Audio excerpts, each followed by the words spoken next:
podcast. I was in the studio last weekend, which is something I never get tired of saying, by the way. I was in the studio last weekend. I was working on the new Lindsay and the Lonelys record, laying down some drums, laying down some background vocals, and I took a selfie. Took a selfie of me performing the backup vocals, standing there with the mic and all that stuff in front of me, the headphones, you know that shot. Took that selfie, posted it up online, and within about 10 minutes, took it back down again. I got such a thing with the selfies. I have such a philosophical issue with the selfies. Like this whole notion of, hey world, do you know what you're missing today? You're missing a photograph of my head.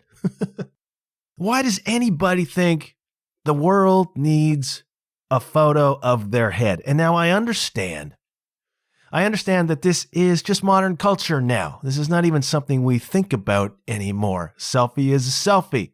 'Twas not ever thus. We didn't really have the capability to take effective selfies until the phones came along with the selfie view. And it just seems to me to be such a self-indulgent thing to do, to take a photograph of yourself and put it online for people to like and comment on. I know I'm overthinking this, but I also know that it's in some ways hypocritical of me to do that, given how much I have railed against, say, professional influencer selfie takers in front of the Duomo in Florence, or the Trevi Fountain in Rome, or the Spanish Steps, or any of the places you go that are touristy and recognizable, and you see these people lined up, literally lined up, getting all of the poses, getting all of the shots, or having people actually taking the photographs of them for the gram. And I find that just so irritating. And I should be bigger, right? I should be more elevated spiritually and more mature enough to be able to look at that behavior and walk right past it, because who cares? I'm not there yet, kids. Still bothers me, all right? The level of self-indulgence still bothers me. And so here I am, as I'm taking this selfie, feeling it inside, like, dude, pot, kettle, black, right? And so I took the photo and I posted it and then I took it down. I just couldn't do it. And I run into a problem here, right? Because this is advertising. This is advertising for me. And you need to play, up to a point, the game, right? Hey, I'm a drummer. I record for people. I perform with people. Hey, I sing backups. They tell me that's useful and important. And it's like, I want gigs. It's like, I want opportunities. And you cannot get them if people don't know you exist or don't know what you do. And so I find myself caught in this lurch a lot of the time between what is advertising, like me posting up a picture of me recording backup vocals, tells the world out there that I'm available to record backup vocals. How much of it is advertising? How much of it is just, look at me, New York? And I don't know where that line is sometimes. And so I just found myself in this position, morally in this very awkward position of taking this photograph and not being quite sure. Or am I advertising for Lindsay and the Lonelys? Where is the line, kids? And yes, I'm overthinking this, and I will probably continue to overthink this, but it really strikes me.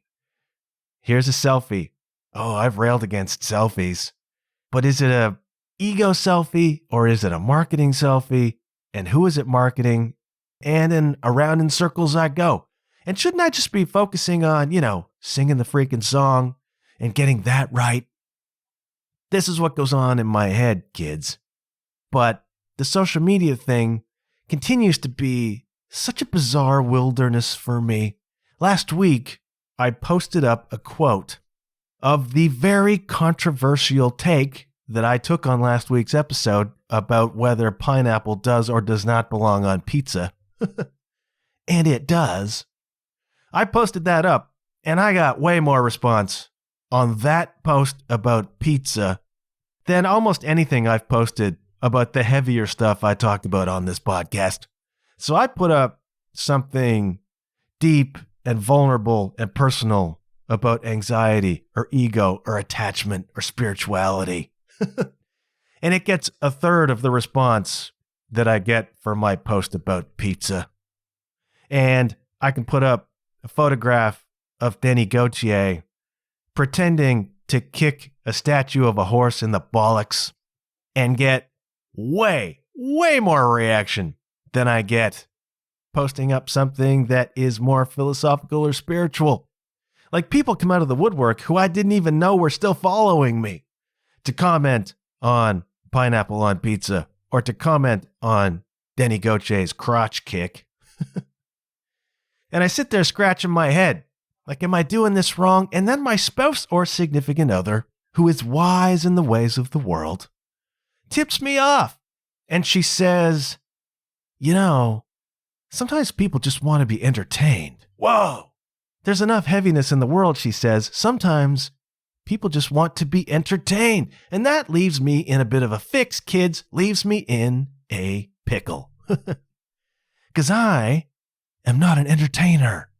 I play the drums behind the entertainers. You know what I mean?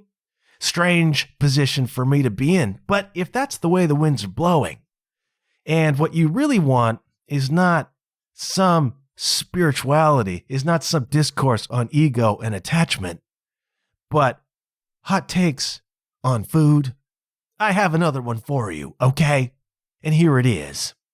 If I had to choose a burger from one of your traditional fast food places, I mean the traditional places, the places you see advertised, McDonald's, Burger King, Harvey's, Wendy's, A&W, the Dairy Queen. We're going to leave Five Guys out of this conversation. I mean, if you said to me, if you handed me $25, which is about what these freaking things cost now for some reason, you handed me $25 and said, you got to get a burger from one of those places, one of those traditional fast food places. I'm going Wendy's. There, I said it. I'm going Wendy's out of your traditional fast food burgers, okay? Go into Wendy's, give me a double cheeseburger, maybe have a baked potato or a chili on the side. I'm going Wendy's above all of the others. Now, let me caveat that, okay? Because all of them would be a treat for me. As I've said before, I'm not eating a lot of meat anymore, okay? I am getting away from eating the meat. And here's how you know that is an ethical and not a health-related decision. Because I eat a lot of meat substitutes, okay? I eat your Impossible ground beef, that sort of thing. Pea-based stuff, PEA, pea-based stuff, soy-based stuff, and I'm not sure that's better for me. I got a hunch. I'm not a nutritionist. I'm not a doctor. I don't even play doctor. Got a feeling that lean ground beef is healthier for me than a soy-based ground beef product. Got a feeling about that, but you may disagree. I don't know. What I know is that I'm stronger when I eat real beef. I feel better when I eat real beef. I think my joints function better when I eat real beef. I just feel better when I eat real beef in all areas except one. I don't feel better inside, kids. And me pulling away from eating meat is 100% an animals thing. It's 100% an ethics thing. And I am not here to promote a lifestyle because I'm not living a lifestyle. I am not a vegetarian, okay? I have flirted with that at times in the past. I have not ever been able to do that in such a way as though I actually feel as though I'm getting enough nutrition. I've never really felt healthy. It's amazing to me. Now, for many, many happy years, I was a very, very enthusiastic meat eater. Just grew up that way, man. I grew up in the 70s and 80s. Meat and potatoes, man. Middle class, standard stuff, right? None of this stuff really came into view until the 80s and into the 90s, right? I ate meat like everybody else because that's what people ate. That's how it was. And then I became a gym rat. Got to have that protein. So give me your steaks. Give me your chicken breasts. Give me your pork. Wanted all that stuff, man. And so I ate a lot of meat, all right? And I never thought about the ethics of it. But I'm not a vegetarian. I flirted with it. I've not felt well when I've tried that. And so I continue to eat meat here and there, just way, way, way less than I ever have before. And that's 100% an ethical thing. I'm thinking about the animals. I'm thinking about what right do we have to produce and farm animals the way we do. I don't want to turn this into a political thing. All I'm saying is that when I go to the fast food restaurant, if they have a veggie option, more often than not, I'm inclined to go that direction. It is 100% a conscience thing because I'm not sure it's healthier at all. There are limits to this, right?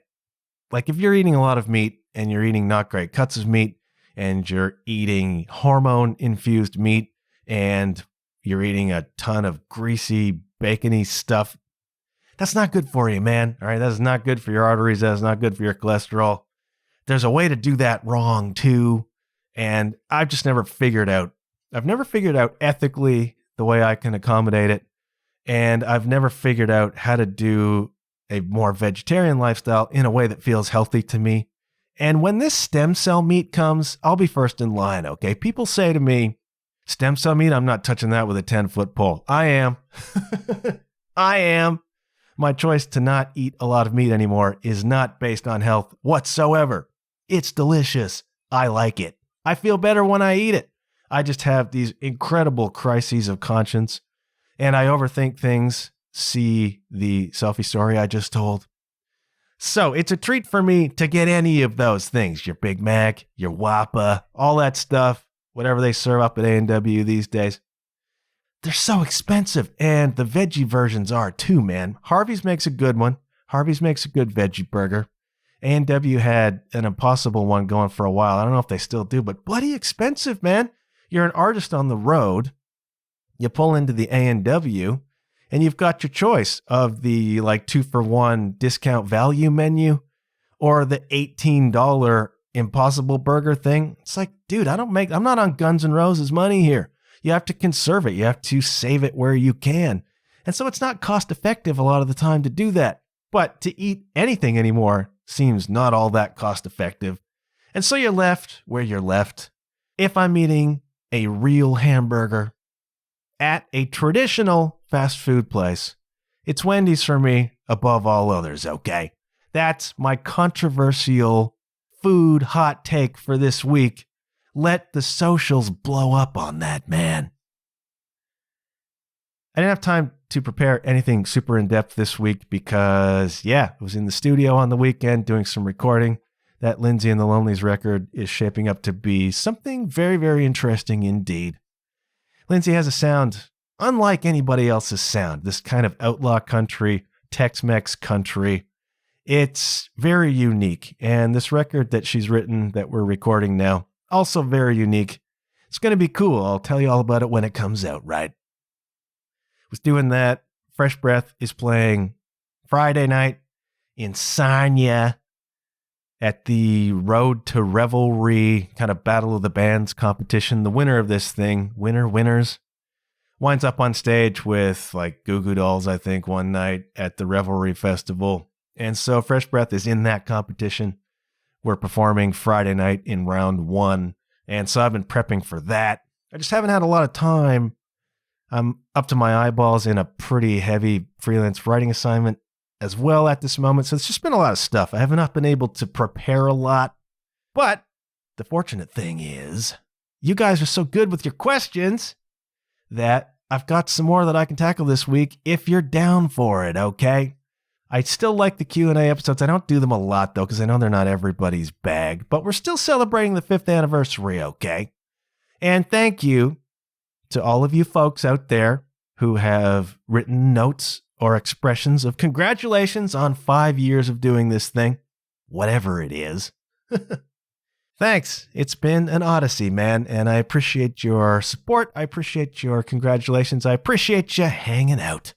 Got a question from Wes S. Our old pal Wes S.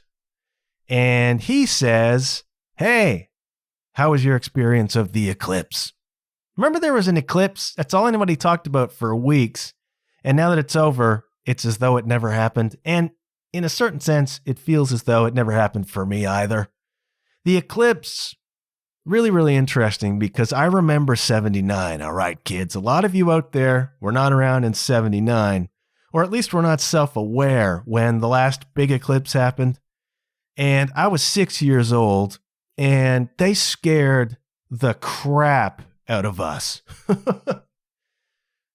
Nobody could scare kids like schools in the 70s and 80s. I mean, this was still peak Cold War, kids. We were still getting that thrown at us all the time.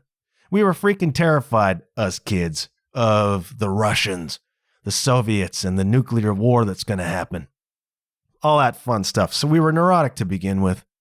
And we were feral. That was back in the days when they would just open the door and kick you out and say, be back at dinner time. Great time to be alive.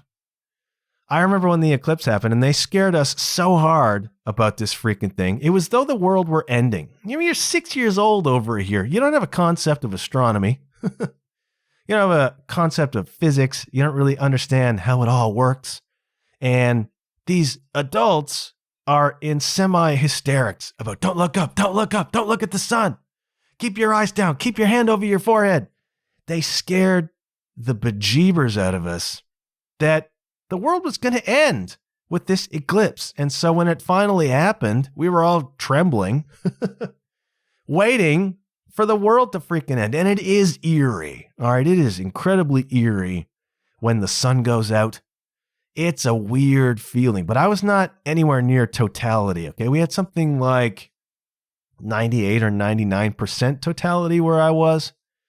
So I'm just sitting in my backyard with the glasses, waiting, because I have this vague memory of being terrified in 1979 and how eerie that was. And it didn't really happen here. I have friends who went to places where there was totality, and apparently it was remarkable. For that couple of minutes when totality is achieved and the lights go out.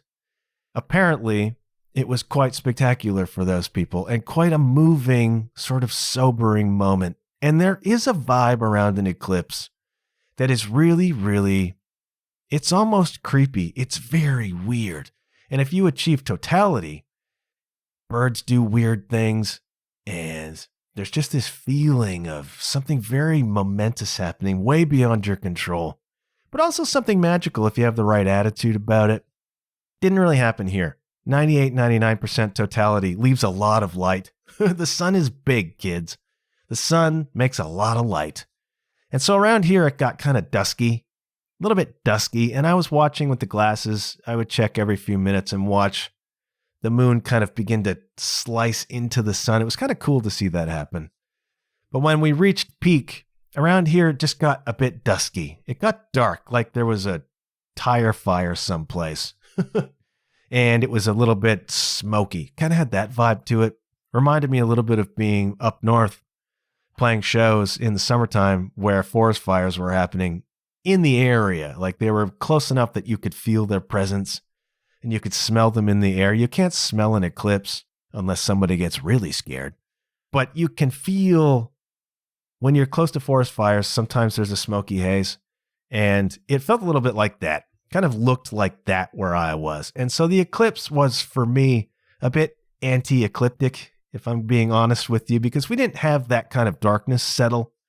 Had the feeling, though. Had the vibe, though. And that was kind of cool. I know other people had a more visceral experience of it. But the great thing about the eclipse is it gives me a chance to talk about the historical Battle of the Eclipse. Oh yeah, kids, there's something called the Battle of the Eclipse. And this is dated to May 28th, 585 BC. All right, we're going back a long dang way here. There was a war happening between the kingdom of Media and the kingdom of Lydia, the Medes versus the Lydians. And as neighbors were wont to do back in those days, they were fighting each other all the time. But there had been a peace resolved at some point between the Medes and the Lydians. And then what happened was, this is in what is now Turkey. It's in the Middle East, somewhere around Turkey. So the Medians were, I think, early Turkish people, and the Lydians were, I think, early Iranian people over in that part of the world. So what happened was, there was a peace, and then there were a couple of hunters, allegedly. All right, this is all coming to us from mostly the Greek historian Herodotus, writing like 150 years after the fact. But this is what we got. There's peace, and a couple of hunters show up in the court of Cyaxares, the king of the Medes. These hunters show up empty-handed. Not a good look, man. And the king, Cyaxares, talks a lot of smack at them. Calls them names, calls them lousy hunters, berates them, insults them, humiliates them for showing up with nothing. And, you know, if you're a professional hunter, that's kind of dropping the ball, man. The hunters were not pleased with this treatment, and so they thought it would be appropriate, according to the legend, to have their revenge by killing the king's son and feeding him to the Median people. Seems to me an appropriate response to having smack talked at you by the king. So they do this, and then they bolt. They bolt over into Lydia. And they're hiding in Lydia, and along comes Cyaxares, I need to pick a way of saying that, saying, hey, give us back those hunters. We would like to speak with them. And the king, Alyattes of the Lydians, says, "Nein, we're not giving you the hunters." And so war is declared, and here we go again. And it's just nice to know that in the current Middle East, they've evolved far enough that we don't resort immediately to violence over stuff. Nice to see that we've evolved since 585 BC. So war is declared, and they spend 5-6 years, the Medes and the Lydians, fighting back and forth over the hunters, right? Each winning here and there, kind of a stalemate happening. Nobody's really ahead. They're just going back and forth. And so they meet to fight again at what they will think is the Battle of the Halys. Battle of the Halys, Halys River, right? Here we are on the banks of the Halys River. We're going to have another go. And so they're fighting. And then all of a sudden, as Herodotus tells us, day turned to night. And the two armies were so affected, so moved by this, so frightened by this, so freaked out by it all, that they took it as a sign, they took it as an omen, that the sun had gone out, and they laid down their weapons and stopped fighting and brokered a peace. And the daughter of Alyattes of the Lydians, Arianes, was married to Astyages, the son of Cyaxares of the Medes, and a lasting peace was brokered based on this omen of night falling, of day turning into night. And so people have heard this story for centuries, and they've thought, what happened there? And a lot of people say, some people say, there's a school of thought that says, if this even happened, and that's in doubt, it was probably a solar eclipse. And so we have this dated to May 28th, 585 BC, because science has gone back over the cycles and pinpointed that there would have been a solar eclipse on this date, 585. And allegedly, according to Herodotus, the Greek philosopher Thales of Miletus had predicted an eclipse in that year, something like that, at a time when the Medes and the Lydians would be fighting. And some people say this is the first evidence of a scientific prediction of an eclipse. Some people doubt any of this happened. Herodotus was writing years and years, decades after, maybe centuries after this actually allegedly happened. But we get this really cool story, right, of two armies fighting, and then day turning into night, and them taking it as an omen. And you say that's absurd. But they didn't have the knowledge that we have now. And I got to tell you, kids, if Representative Marjorie Taylor Greene can post online last week that the eclipse is a sign from God and not a naturally occurring phenomenon that can be predicted to the minute by, science.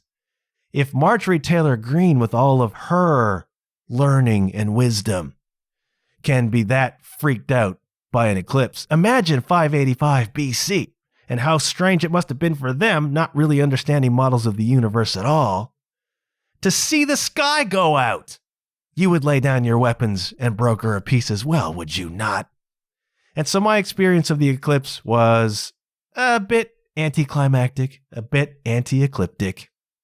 It was cool. It was cool for those minutes. It was a cool vibe, but it didn't really reach peak darkness. And so I missed out on it. But I do like telling that story. I like learning about the Battle of the Eclipse. And maybe that happened. And if it did, that's kind of a cool story, right? Thank you for that, Wes S. Got a question. I got 2 questions from 2 separate members of Fresh Breath. Interesting one from Josh Pasco. He says, do you think Hollywood's out of ideas? Are there no new ideas in Hollywood? And he's asking that question in reference to the latest Roadhouse movie. He's like, why is it all remakes? Is Hollywood out of ideas? Let me say, first of all, if you've been listening to the podcast for any length of time, you know I'm not a movie guy. Not a movie guy. Haven't seen the new Roadhouse. Pretty sure I haven't seen the original Roadhouse. I have a theory, though, and it's not any great insight. I'm not the first person to think of this. I don't think Hollywood necessarily has an ideas problem. I think Hollywood has a courage problem. I think Hollywood just has a straight up courage problem. There's so much money involved at the high end of these productions, and studios are working on such thin margins because a lot of the movies they make are very expensive and don't make the money back, or a lot of them don't turn a profit. A lot of studios, like a lot of record labels, I think depend on 1 or 2 really big hits to carry the profit, right? And so a lot of the movies they put out don't make money or lose money, and the margins are very, very thin. And so they are reluctant to put out anything that's a bit of an experiment. I think they just stick to the tried and true formula because that's what they know sells. And so you get 18,000 superhero movies. How many can there be? It costs a lot of freaking money, right? And I think it's the same in almost any popular medium. And movies have it tougher than ever now, right? Because I can't even remember the last time I went to the movies. I mean, movie culture used to be a thing, right? People used to go to the movies, but then the pandemic happened, commensurate with people having big TVs and big screens at home and big sound systems and access to any movie they want through BitTorrents or through other servers, even in theater releases. You can order them now. You don't have to go to the theater, and why would you? I mean, yeah, the screen is nice and the sound is nice, but you got people around you. It's bloody expensive. The prices they charge at concessions are insane, and we continue to pay them. The prices for everything everywhere is insane, but the going to the movie experience, you can almost recreate at home now, or you can at least create something at home that's reasonably comparable and works for you, cheaper, and without having to put up with other folks. Sometimes you want to see a movie amongst other folks. There are certain situations where that works better. I just think there's no great incentive to go to the movies anymore. It's bloody expensive.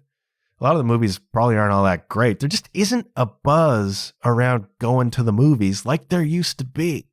And so studios are having to work that much harder to get butts in seats, right? And so why would you take a chance on some unproven concept, script? I mean, there are only so many high-level scripts you can do. It's just very, very risky for them financially. I don't think it's a lack of ideas. I think it's a lack of creative courage. And as I said, you see this showing up everywhere. So it is in music. That's why you turn on Top 40 radio and every bloody song sounds the same. and they just keep playing the same ones over and over and over and over. Tried, tested, true, right? Record labels don't want to take a chance on an experiment a lot of the time. I mean, the big ones, the high-end, high-money ones don't want to do that. Indie labels will. Indie publishers will. It's like you get from the big publishers, you don't a lot of times get a lot of really experimental new books. Same old tried and true formula. Or let's knock out another book in this series that's selling well, and that's great for the author. But it doesn't leave a lot of room for mid-listers or low-list kind of authors. And so it is in podcasting. When I watch the 8 millionth celebrity come out with another new podcast, what is it? Another podcast about celebrities interviewing celebrities. And does the world need another one of those? No, it doesn't. But they keep cropping up. Why? Because they've got big media money behind them. Big media money wants a return on investment. And that means we do it just like all of the other podcasts, right? It's why you turn on radio and every station sounds the bloody same. It didn't used to be that way. DJs, hold on to your hats, kids. DJs used to have personalities and could choose the music they wanted to play. And then all of a sudden on different stations, you got a legit variety of programming. You got a legit variety of voices. You don't get that anymore. Go to the rock station in any city in the world, well, in North America, and it will sound like the rock station from the next city over, and the country station, and the top 40s station. They will all sound exactly the same. The DJs will sound exactly the same. The morning zoo will sound exactly the same. And the DJs don't generally get to pick the music they play. It's like there's the playlist. You have to run these. I hate this freaking song. I've heard it 8 million times. Doesn't matter. You got to play it anyways, because we need to guarantee to our advertisers that we'll have such and such an audience. And it's all about the money. And this is the problem that we've seen since time immemorial. When money comes into the equation, art goes out. For the most part, when it becomes about money, it ceases to be about art. And so what you get is the 8 millionth superhero movie instead of some smaller, sensitive, indie, kind of lower budget film about a different sort of idea or presented in a different kind of way. It's like, nope, can't take a chance on that. Can't be sure of the money coming back. Let's do another Spider-Man. How many freaking Spider-Mans can there be? How many freaking Spider-Man origins can there be? For crying out loud, you know? And so, well, let's just come up with new superheroes then. It's like, okay. They have to do what banks. And so even if there are fabulous new ideas, a lot of studios won't freaking touch them because they can't guarantee the return. And if a celebrity comes along and says, I want to do a podcast and I want X $100,000 of media money behind me, that media money will say, well, okay, let's do an interview show where you interview other celebrities. It's like, I don't want to do that. I want to do this. It's like, we can't take a risk on that. The thing about podcasting, though, is that it doesn't have to be expensive. So if a celebrity wants to do this and is real about it and wants to do it in a different and unique way, just do it. You don't need the marketing money behind you, but that just seems to be how it goes. There's a new celebrity podcast. What is it? They interview other celebrities. Oh, good. Let's hear another one of those. So I think it's the high end of any sort of art that becomes industrial, any sort of art that becomes high stakes, high money. Money comes in, the art goes out. That's my answer to that, Josh. I haven't seen Roadhouse. Some people loved it. Some people hated it. I don't give a crap. It has put one cultural thing, one cultural meme into my life, which is, as I've talked about before on the show, this notion of a chicken wire gig. And I know, Josh and Katie, you've played a hell of a lot of chicken wire gigs in your day. Those are gigs that just go off the rails, gigs that are weird venues, weird audiences, no venue, no sound system, stuff goes awry, just gigs that are not on.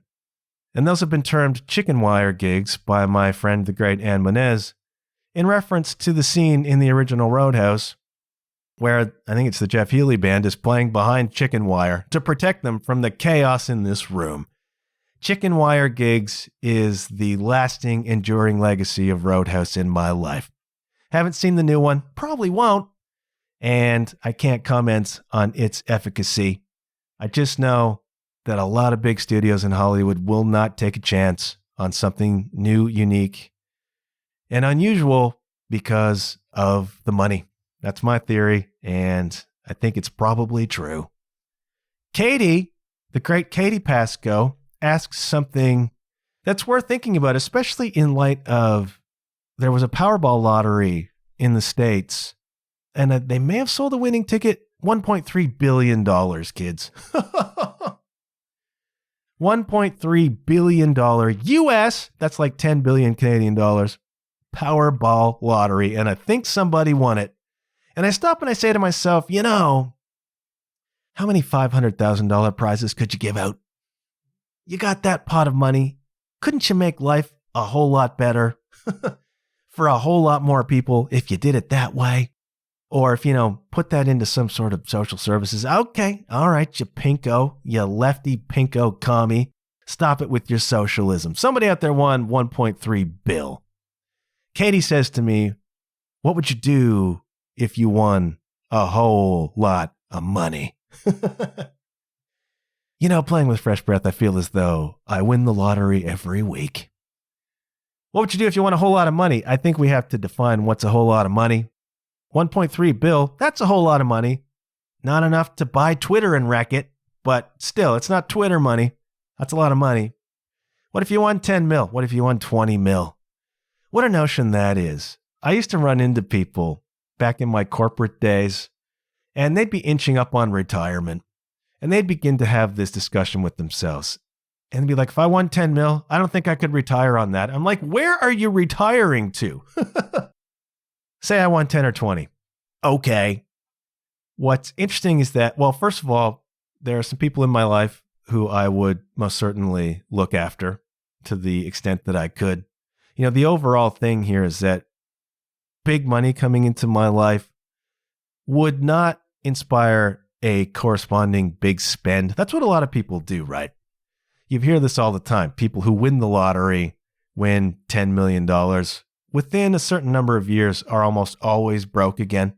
And mindset people will tell you that's because their beliefs about money. They believe that they're a poor person and life will arrange itself such that they become a poor person. They spend it on dumb stuff, They spend it on too expensive cars or houses or whatever. Or they get taken by shysters who come in and say, you should invest it here. And then they take all the freaking money. Or their family takes all the money. They just blow it.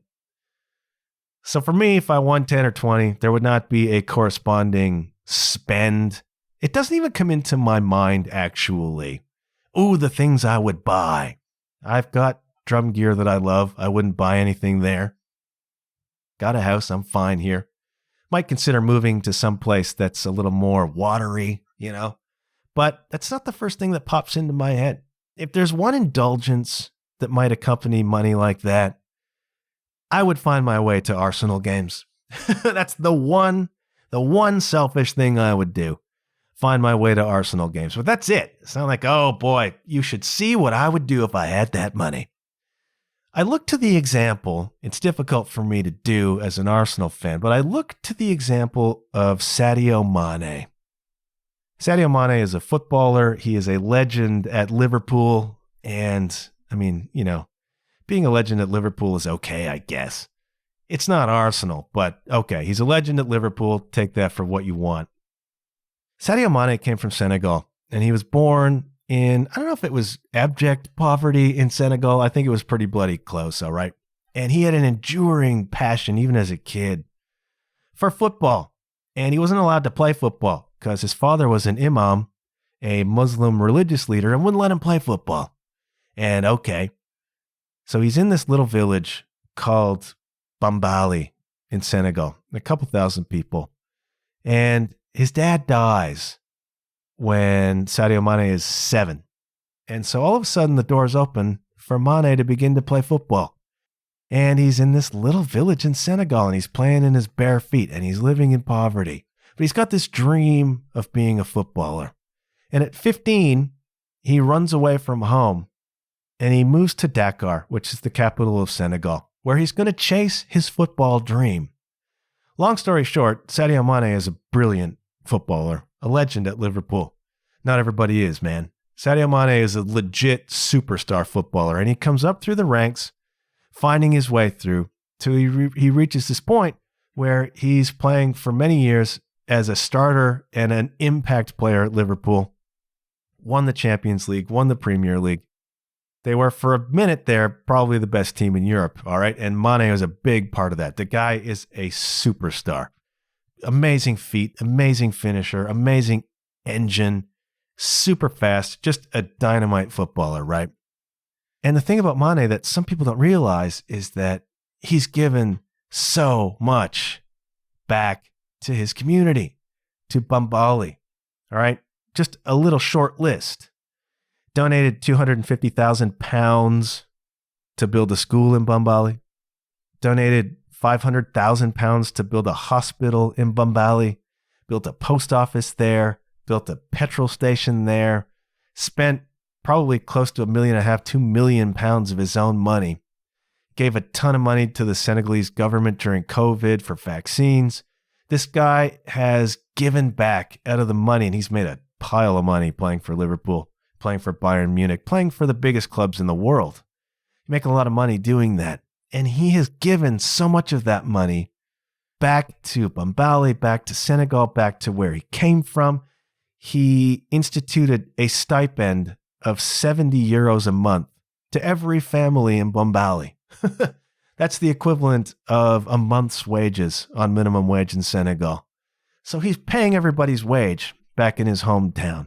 And it's just a really inspiring example of what you can do. And I watch folks like Elon Musk, and he's done what he's done, but dropping $43 billion on Twitter, and it's like, what could you do with $43 billion, man? What could you do for the world with $43 billion? Or you watch a lot of these other billionaires who just seem to exist to flaunt their wealth and just exploit people for more wealth. And it's not all of them. And I know some of them probably do stuff out of the limelight that we don't know about. But there just seems to be this influencer culture, right? Where you make the big checks. I hate that term. Big checks. Loyal friends, big checks. I hate that. And what do they do with the big checks? Well, they buy a Ferrari or whatever, you know, they got a yacht and they sail it around and they take selfies. And you could do so much. And I look at the example of somebody like Sadio Mane, whose only crime was playing for Liverpool, taking the money that he's earned and putting it back into stuff that really matters. And there's a quote I read from him in an online newspaper called Diario AS. He says, "Why would I want 10 Ferraris, 20 diamond watches, or 2 planes? What will these objects do for me and for the world? I was hungry, and I had to work in the field. I survived hard times, played football barefooted. I did not have an education and many other things. But today, with what I earned thanks to football, I can help my people." Right? And so I look to the example of Sadio Mane, and I think to myself, if I came into that kind of bank, I would try my best to use it to some earthly purpose. I wouldn't blow money on a bunch of dumb stuff. I like the car I drive. I like the house I live in. I like the drum gear I have. There's nothing that I need in this world. I'm fortunate beyond fortunate to be in the position I'm in. Adding $20 million to that changes nothing. It just gives me resources to work with. I would like to help bands. I would like to help correct some of the ills where I live. Why are there homeless people? In the richest countries in the world, why are there freaking homeless people? Why are there people who are hungry? Why are there food banks? Why does that exist? It shouldn't need to exist. And I know I'm starting to sound Pinko again over here, but I don't think I'm on the wrong side of this. And so if I came into 10 or 20 mil, I would try to come up with ways to support artists. I would try to come up with ways to ease suffering, as Ram Dass talked about. And I don't know how I would do that. And it's very easy for me to say that from here, from not having $20 million. I've only got like 5 or 6 mil. You can't do a lot with that. And so I really believe, Katie, that if I came into that kind of money, I would try my best to use it to help people and to help the place where I live and to build stuff. Like, you look at what's going on in third world countries where people are suffering immeasurably, where there's still villages, for crying out loud. They're not even cities. Where there are still places, and there are places in Canada where people can't get clean drinking water. And I'm like, what? How is this freaking possible, right? But we're so territorial. We put fences around everything, And it's like, how can it be in the third world that there's this much poverty? We have the food. We have the resources to make it so nobody has to be hungry. And I don't care if that sounds Pinko, because I'm not on the wrong side of it. And so I don't know exactly what I would do, but in some way I would try to use that money to support the common good. And if that makes me a Pinko, makes me a snowflake, then let it snow, let it snow, let it snow, all right? Thank you for those questions, Fresh Breath. I got other questions I could do, but time is going by, man. Time is going by. I'm going to do one more really, really quick. And it's from our old friend, Philly Pat. Philly Pat, great supporter of the program, says, what can the government do to help musicians? The whole system's falling apart, kids. What can governments do? What can the Canadian government do to help musicians? And governments already do, Like, we have things like Factor, we have things like the Ontario Arts Council. Like, these organizations are putting out substantial grants to artists and musicians. I know several musicians who have benefited substantially to the tunes of thousands on Factor grants to make records, to do tours. And so these things already exist actually. And when COVID happened and they came out with the CERB, and people like me who used to make their living performing live and couldn't anymore were supported by that, I feel like governments have made an effort, on some ways at least, to support the arts and to support artists. It's so difficult to be a working musician. Like, it's so difficult. I think one of the things maybe governments could look at in Canada, I know it's happened elsewhere, is supporting venues. Germany is famous for supporting its venues, and when COVID happened, they provided a lot of resources to venues to keep them viable so that a theater, a concert theater, a club, whatever in Germany could afford to take a loss on a ticketed show because they wouldn't have to eat it. The government would prop them up on that, right? And so all of a sudden you've got a 50-seat theater and you only sell 20 or 25 tickets for the show. A lot of times venues would cancel that. It's like, we're losing our shirt on this. Not going to do it. But they could do it. And so a band could go and perform and everybody could get paid and it was fine. And I think if governments can support venues and maybe they do, all right? I'm not on the venue side of this. I don't know what already exists. What I do know is that venues continue to drop like flies, all right? Where I live in L-Town, we lost 5 or 6 major ones during the pandemic. Another one announced that it's closing last week. And that's a curiosity for a city that trumpets itself as a UNESCO music city. Venues are dropping like flies. There's nowhere left to play. And can governments do something to help venues stay afloat, to compensate for maybe some of the losses they may take? This is why concert tickets are so expensive. This is why merch is so expensive. It's because bands aren't making money anywhere else. All right. Streaming has destroyed incomes and touring is expensive. Look at the price of freaking gas. Look at the price of vehicles. It's so expensive. So that's why the tickets have to be so expensive. Otherwise, bands go broke, period. And can governments do something to prop up venues in such a way that I don't know. I know that venues are closing left and right. I know that it's extremely difficult. It's always been difficult to make a living as a musician. It seems to be more difficult now. And maybe that's it. Maybe that's it. We have grants. We have arts grants that exist. You can apply for those. Don't get me started. Universal basic income. I don't know enough about that to talk about it, and I'm already turning people off as a socialist on this program. So maybe that's it, Philly Pat. Maybe propping up venues or helping venues make shows available to bands that they wouldn't before because they might lose money on them. Maybe that's the answer. Folks, I do have a music recommendation for you this week. I'm going to get to it in a minute. Very quickly, just want to let you know, again, there is a Patreon page for this podcast. I don't want to do ads here. all those celebrity podcasts, man, right out of the gate. Before I interview my friend the celebrity, here's 5 minutes of commercials for you. Don't want to do that. Drives me crazy. Started the Patreon, patreon.com/JohnHuffPodcast as a way of pulling a little bit of money into this program to offset some of my costs. My thanks again to all the people who have signed up for my Patreon. Please consider it, if you're getting something from this program, if you're being, heaven help us, entertained, educated, inspired, motivated, if you're learning about new music, if you just like a friendly voice in your ear holes once a week, please consider tipping your hat to me by signing up for Patreon. It's $5 a month. It's the price of a cup of coffee or two. Not that expensive. Warms my cockles, helps me out. Patreon.com/JohnHuffPodcast. I have merch available at john-huff/shop. Got your t-shirts, got your mugs. The best thing you can do is tell a friend, kids. Word of mouth is still the best advertising for a podcast that is proving itself over and over and over again. So please tell a friend. Please share the episodes when I release them. That stuff is free. That stuff is free and easy. Leaving ratings and reviews.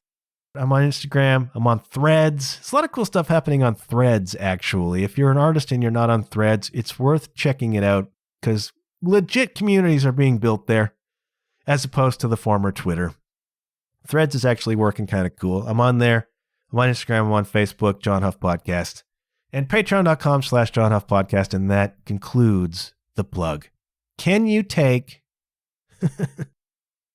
another Norwegian 80s metal throwback?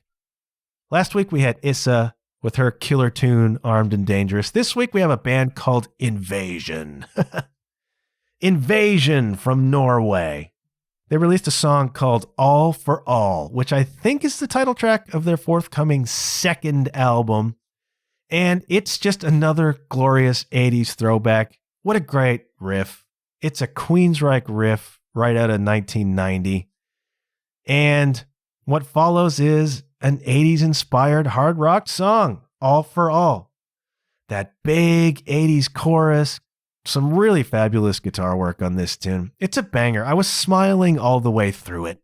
That's when I know I'm onto something. The song plays and I'm like, oh, what a great riff. And then that scares me though, because I hear that a lot. I hear a lot of really great riffs start songs, and then the verse will come in and it'll be just like, falls a bit flat, and then the chorus doesn't really do it, and then it's, you wasted a really great riff. Not so in this case. Riff comes in, I'm smiling, and then I just continue smiling throughout the song. It's just a fun 80s glam metal throwback, man. Sounds like Queensryche. It's got that kind of vibe to it, but it's not as serious as Queensryche, right? Queensryche was thinking man's metal. This is not exactly thinking man's metal, but it's one of those rah-rah, all for all, unite under the flag, rock and roll songs. I mean, rock and roll songs, the whole rock and roll world for many, many, many years has been flying those fight for rock kind of songs, That's Warlock, by the way. Great song. Here's another one from Invasion called All for All, and the video is great. The video, people were bagging on it online, not getting the point. It's a throwback to those 80s rock videos. The band and they're playing and the kind of cut shots that they do and the overlap shots. Some fabulous guitar work, fabulous freaking singer, great chorus. And it's just one of those glorious 80s throwbacks. It's another one from Norway. I don't know what's going on in Norway, but YouTube is sending me a lot of Norwegian music now. And it's cool. I'm digging it, man. Fun rock and roll by a band that is, I don't know if they're exactly hamming it up, certainly not to Steel Panther levels, but they're having a lot of fun with it. And they're a good band. They're good players, man. And this is a cool song, All for All by Invasion. That is my recommendation to you for this week. I'll put that on the John Huff Podcast, referenced on the Podcast 2024 playlist on Spotify. Catch it there, catch it online. The video's a lot of fun. I think you'll like it. And I'm going to go. All right. Again, we're up on a freaking hour. I don't know how to make it not an hour. And it's like some people are fine with that length of a podcast. It's just so much more editing for me, But I'll make that sacrifice for you. All for all, after all.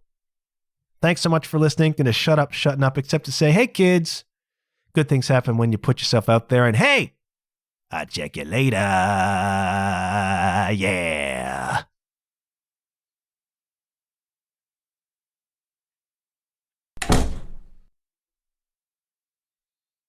All for one, or no one will survive. We will survive, all for all. This way we'll stay alive. An octave higher, yada, yada, yada, yada.